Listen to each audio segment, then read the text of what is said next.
The Knicks welcome new head coach Jeff Hornacek to the franchise today, their fifth coach in 6 seasons, with the promise of stability and incorporating the triangle offense. Hornacek settled into his first day on the job. Hornacek said he wants to take things from Phil Jackson's vision of the triangle and blend it with the up-tempo offense he ran when he was with the Suns. Our Knicks insider, Frank Isola, was there for day one, and he told us just how much this triangle thing dominated the conversation. Jeff Hornacek admitted that the New York Knicks organization warned him he'd be asked a lot of questions about the triangle offense, and it took until the second question of his press conference before he and Phil Jackson were finally asked, do the Knicks intend to run the triangle?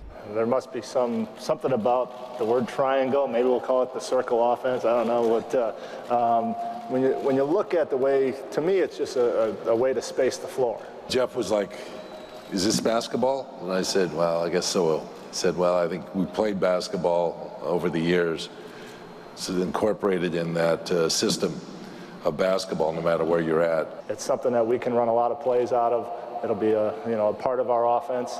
And it's something that has worked, has won championships. Phil Jackson is now on his fourth coach since he was hired by the Knicks, but Jeff Hornacek talked about more important than a coach is the need for quality players on the roster.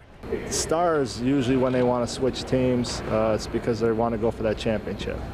And so it's hard to get a guy who's a top 5 or 10 player to change to a team that's not in the playoffs. So the first step is to get there.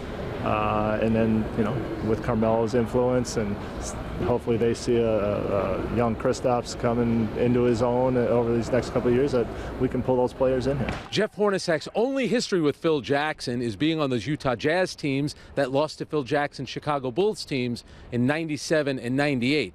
On those teams with Hornacek, Carmelo and John Stockton. He knows you need great players to make the playoffs and be a championship contender, and he's obviously excited about 2 of them, Carmelo Anthony and Kristaps Porzingis. He considers them building blocks, but Jeff Hornacek knows this is just the start of something. With the Knicks in Westchester, Frank Isola, SNY.